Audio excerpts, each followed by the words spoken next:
Hello and welcome to Where the Living Room Used to Be, a podcast about Rhode Island's music scene.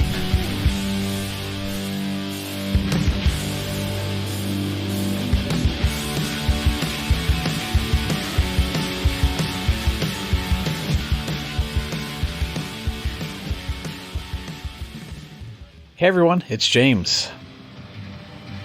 This mini episode has photographer David Lawlor sharing where he feels you should put your focus toward as an artist. Plus, we discuss what decisions need to be made to balance life and work. And most importantly, what it means to have a community around you when you're looking to create. As always, I hope you enjoy this conversation and find it helpful. Thanks so much for tuning in.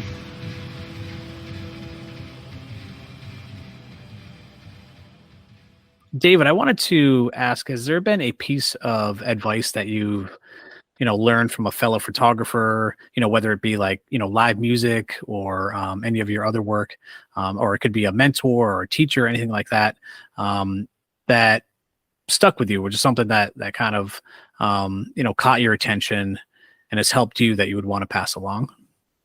I think it's like being the best version of yourself, like trying to keep to yourself and try to be the best that you can be. Mm-hmm. And that will outshine anything out there and will help bring more awareness to who you are.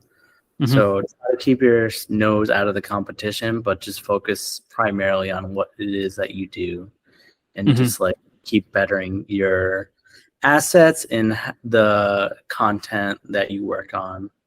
I think it's just move silently with like less noise and don't compare yourself. Mm-hmm.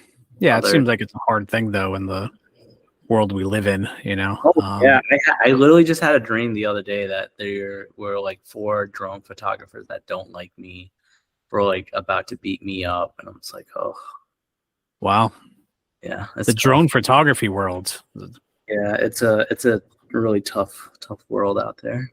Yeah, you've probably watched, Sons of Anarchy and no. Mayans and stuff like that, but that's nothing compared to like drone photographers in Rhode Island. It's like there's blood out there. There's blood. Yeah. But then I guess kind of similar to that. I mean, you've been shooting for a long time, over a decade, and you've advanced your skill throughout this time to a level, where you've won awards and you've got to do these really cool things. Is there something that you've learned over this time that you've learned personally that you'd like to pass along that would, make someone that's starting off, get some tips? Yeah. So just like looking back at my life, I think it would be making the right investments. Like, I mean, you should invest in yourself, but also take pretty much all the money that you can make, and not all the money like you need to survive, but like, especially if you're like coming out of high school, college, like try to get those jobs so that you can start saving up and just keep saving your money and saving it, and then put it towards really good equipment, and then you'll be able to create images and moving images that will really just strike your audience. And if you can invest early on, you'll have those assets to work with for, at the early point of your stage. And if you can do that, you can definitely get a lot better quickly. And if you just keep investing in yourself and not stopping, you'll definitely go places. And that's what I have been doing, especially since I left Whole Foods. I just invested in photography and not retail or like any other things. Luckily, I have a job that lets me do photography and video and do this passion projects that I like on the side for work. But definitely, you just need to invest, and you're not going to be able to invest if you're working a lousy job or if you're spending too much time going out drinking and partying, because that's what I did a lot. And like after I had graduated from college, it was just having fun. But you need to invest in yourself if you want to make it anywhere. Yeah, or what kind of comes to mind is just like, being focused on what that can be and making those decisions. I mean, again, I've known you for a while, and you've been able to be a part of the AS220 artist community, which I just want to shout out AS220 for all that they do. But to me, you know, and again, you can correct me if I'm wrong, but it seems that just being able to provide artists with affordable housing, like literally affordable housing, but you need to, you know, set yourself up with those things and sacrifice and, you know, because again, AS220 is fantastic, but it's not like you're living in a mansion, you know, it's like you're going to be living in a room at, you know, common space and stuff like that, you know, but yeah, can you talk a little bit more about just some of that stuff, I guess, you know, just because I'm interested in like, I mean, to do that developmental stuff and choosing that path, you know? Yeah, I think having this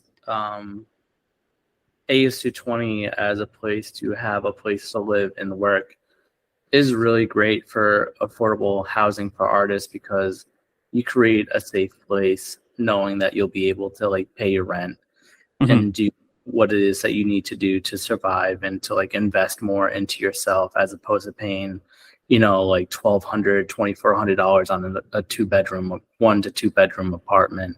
Like being an artist, like, and also being in downtown Providence is great because you have a lot of different assets around you.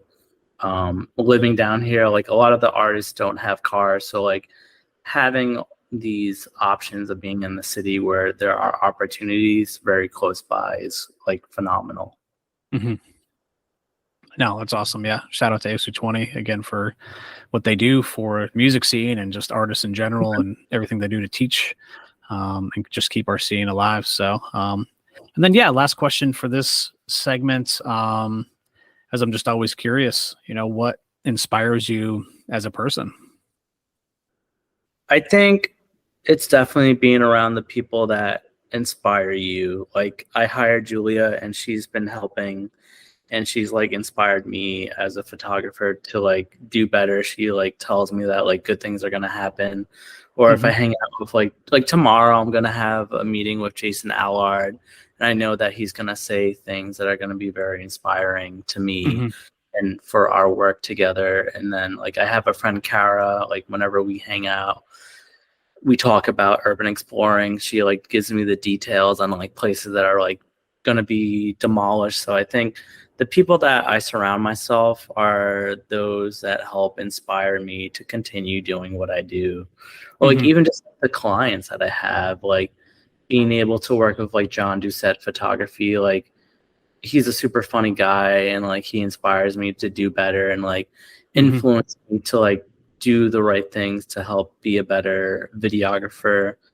And then like, I don't know, I think it's just like the people that I'm with help inspire me, and having those goals in my mind and having people inspire those more makes life way better. That's cool, man. At some point, you know, oh, thank you. Yeah, James. It's really cool to hear that. And, you know, I appreciate you sharing this stuff. It's, yeah, it's wonderful to get, to hear these things from you. So thank you, Dave. Thank you. Thanks again for listening. In the full episode, Dave talked a bit about some of the music videos he's made over the years, including one for the band High Plains for their song Season for the Ghosts. So I want to include that track for you here, and I'll also post a link to the visuals in the show notes. I hope you enjoy.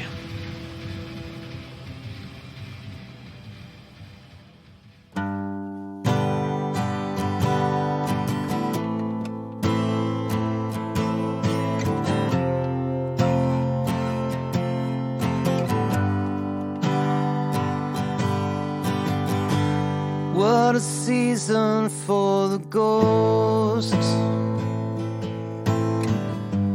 Things no longer seen reveal themselves again these days. And I'll run right through walls, you'll see, to keep up with you. What a season for the ghosts. All that's gone before is never far behind these days. Blackened windows and open doors.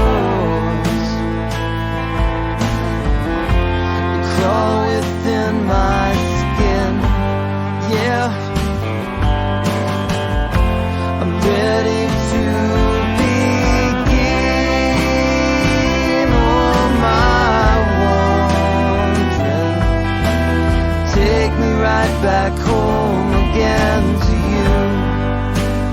Oh my Lord, I've been seething, breaking from the part that keeps me whole.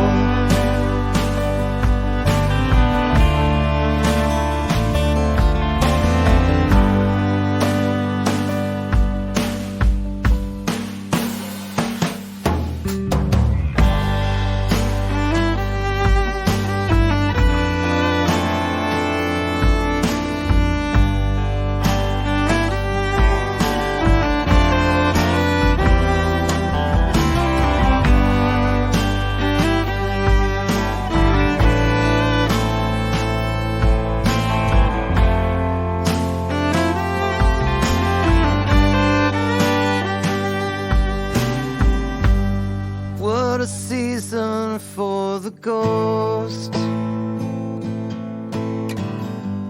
living half a life and looking far beyond these days. Well, take my hand, it's growing